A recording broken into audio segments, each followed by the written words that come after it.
Movie की शुरुआत में हमें जुनवू नाम का एक लड़का दिखाया जाता है। जुनवू एक गेमर है और कोरिया में अपने परिवार के साथ एक फ्लैट में रहता है। जुनवू रोज की तरह अपने कमरे में बैठकर लाइव गेम स्ट्रीमिंग कर रहा होता है। जुनवू को गेम खेलते समय टाइम का अंदाजा नहीं होता और जब वो कुछ टाइम बाद कमरे से बाहर आता है तो अपने टीवी पर एक न्यूज देखता है। उस न्यूज में बता रहे होते हैं कि सियोल सिटी में एक बहुत ही भयानक वायरस फैल गया है, जिसकी वजह से सभी लोग ज़ॉम्बी में बदल रहे हैं और एक दूसरे को काट रहे हैं। न्यूज में हिदायत दी जाती है कि सभी लोग अपने घरों में ही रुकें और हो सके तो अपने आप को इस ज़ॉम्बी वायरस से बचाने की कोशिश करें। ये न्यूज सुनते ही जुनवू घबरा जाता है और अपने अपार्टमेंट के बालकनी में जाता है। वो नीचे देखता है तो दंग रह जाता है, क्योंकि नीचे का नजारा बहुत ही खतरनाक था। हर जगह चीख पुकार मची हुई थी। ज़ॉम्बी नॉर्मल लोगों को बहुत बेरहमी से काट रहे थे। ये सब देखकर जुनवू घबरा जाता है। जैसे ही वो अपने कमरे में वापस आता है तभी उसका एक पड़ोसी जबरदस्ती उसके घर के अंदर घुस जाता है और उससे वॉशरूम यूज करने के लिए रिक्वेस्ट करता है। जुनवू को ये सब बहुत अजीब लगता है, पर जुनवू उसको परमिशन दे देता है कि हाँ वो उसका वॉशरूम यूज कर सकता है। कुछ देर बाद जब उसका पड़ोसी वॉशरूम से बाहर आता है, जुनवू पाता है कि उसके पड़ोसी को भी ज़ॉम्बी ने काटा है और वो भी अब एक ज़ॉम्बी में बदलने वाला है। जैसे ही उसका पड़ोसी ज़ॉम्बी में बदलता है, जुनवू उसको धक्का देकर दरवाजा बंद कर लेता है और खुद को बचा लेता है। जुनवू उस दिन घर पर अकेला था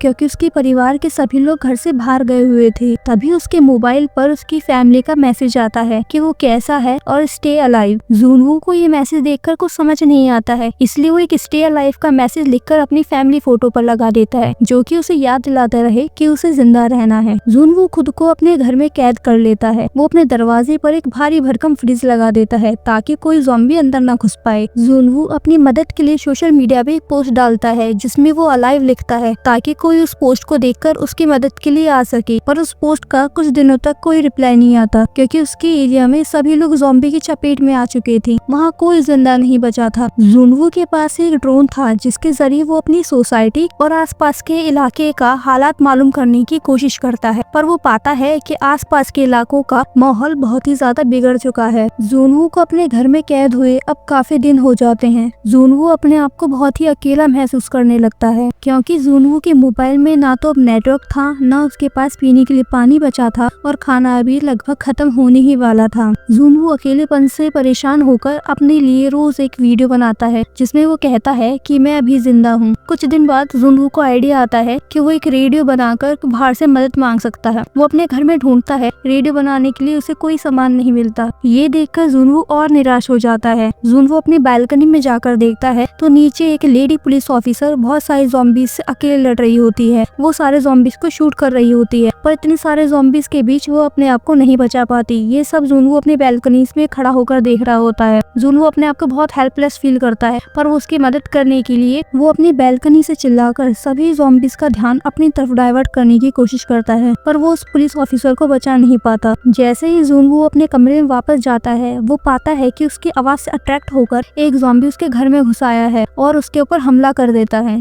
जैसे ही वो ज़ॉम्बी जुनवू की तरफ बढ़ता है, जुनवू दौड़कर अपनी बालकनी से नीचे लटक जाता है। जुनवू के पीछे पीछे वो ज़ॉम्बी भी बालकनी से नीचे कूद जाता है और जुनवू यहाँ अपनी जान बचा लेता है। पर जुनवू के लिए परेशानी ये थी कि उसके पास खाना खत्म हो चुका था। उस रात जुनवू अपना गुजारा ड्रिंक करके करता है। शुरू में उसको ड्रिंक करके बहुत अच्छा लगता है, पर ज्यादा ड्रिंक करने की वजह से जुनवू को वहम होने लगता है कि उसके परिवार के सभी लोग वापस आ गए हैं और सब कुछ ठीक हो गया है। जब जुनवू अगले सुबह नशे से उठता है तो पाता है कि रात में उसके मोबाइल में नेटवर्क रिस्टोर हुआ था। उसे अपने मोबाइल में कुछ वॉइस नोट मिलते हैं जिसमें एक वॉइस नोट जुनवू की माँ का भी होता है। उसकी माँ कहती है कि बेटा तुम अपना ख्याल रखना, और इसी के बाद उसकी माँ चीखने चिल्लाने लगती है क्योंकि उसकी माँ को भी किसी ज़ॉम्बी ने काट लिया होता है। और इसी दौरान ये वॉइस नोट जुनवू को सेंड हो जाता है। अपनी माँ की दर्द भरी आवाज सुनकर जुनवू पूरी तरह टूट जाता है और बहुत ही गुस्से में आ जाता है। वो गुस्से में अपने घर का सभी सामान तोड़ने लगता है क्योंकि ये उसकी माँ का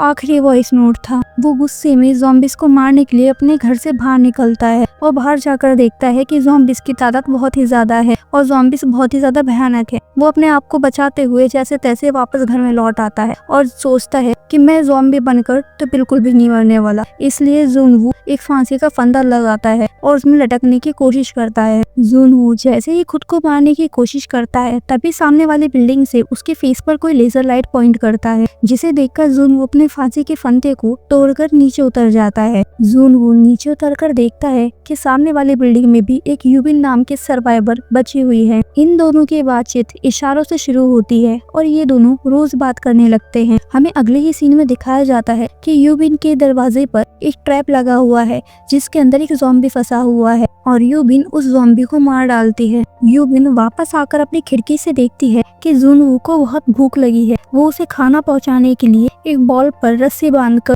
उसकी तरफ फेंकती है और वो बॉल नीचे गिर जाती है। यूबिन को ऐसा करता देख जुनवू अपने ड्रोन में एक रस्सी बांधकर यूबिन तक पहुंचाता है और यूबिन उस रस्सी के जरिए जुनवू तक खाना पहुंचा देती है। पर एक ज़ॉम्बी की नजर उस नीचे पड़ी हुई बॉल पर पड़ जाती है। उस बॉल को उठाते ही उस ज़ॉम्बी के हाथ में रस्सी आ जाती है। वो रस्सी ऊपर एक टेबल से बंधी होती है। ये ज़ॉम्बी ऐसे थे कि ये उतरना, चढ़ना और तेजी से भागना दोनों जानते थे, इसलिए ये ज़ॉम्बी ऊपर तक चढ़ जाता है और यूबिन की बालकनी तक पहुंच जाता है। जैसे ही ज़ॉम्बी ऊपर की ओर चढ़ता है वो टेबल आगे खिसककर यूबिन के लग जाती है और यूबिन बेहोश हो जाती है। जुनवू ये सब अपनी बालकनी से देख लेता है और यूबिन की मदद के लिए अपना ड्रोन उस ज़ॉम्बी के पास भेजता है और उसका ध्यान भटकाने की कोशिश करता है। पर तब तक जुनवू के घर के बाहर भी बहुत सारे ज़ॉम्बी इकट्ठा हो गए थे, इसलिए जुनवू का ध्यान भटक जाता है और ड्रोन को वो ज़ॉम्बी अपने हाथों में पकड़ लेता है। पर इतने में ही यूबिन को होश आ जाता है और यूबिन उस ज़ॉम्बी का हाथ काट देती है।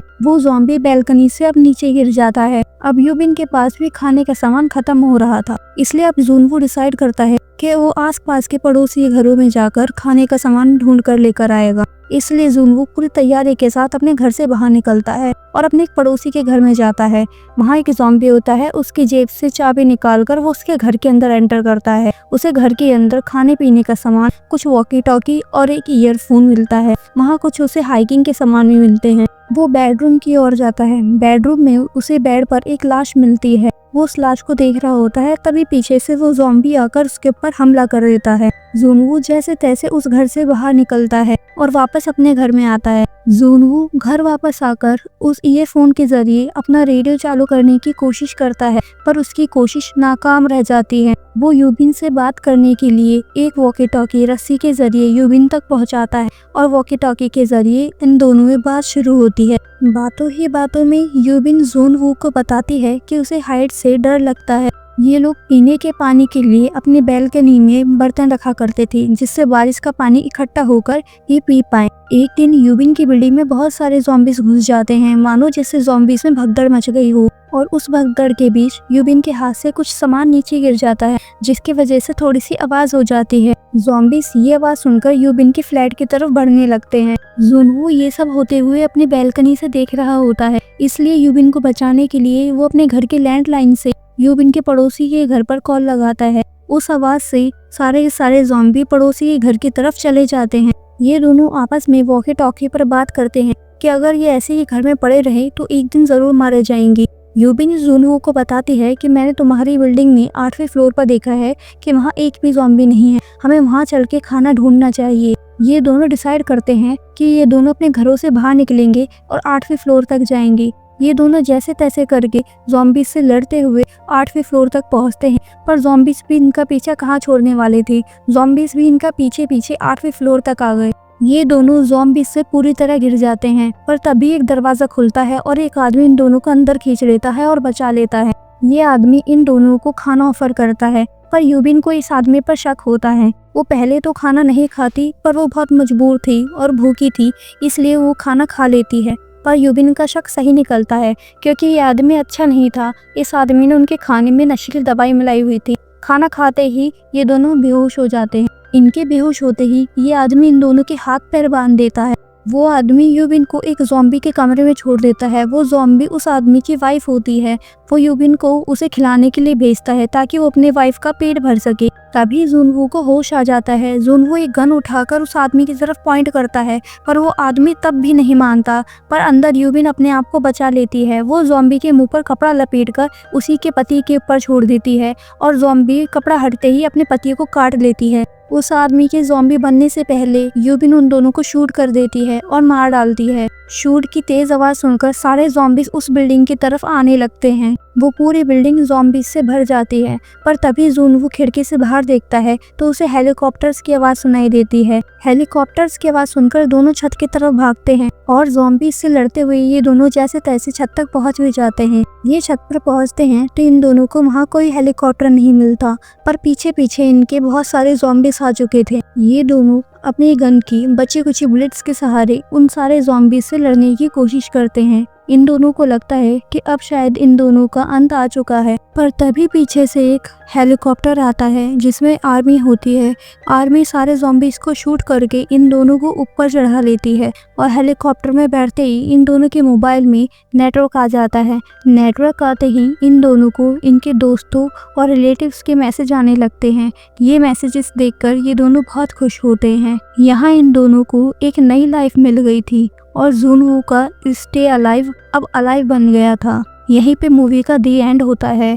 ऐसी और न्यू मूवी एक्सप्लेनेशंस के लिए चैनल को सब्सक्राइब करें एंड वीडियो को लाइक एंड शेयर करें। Thank you for watching.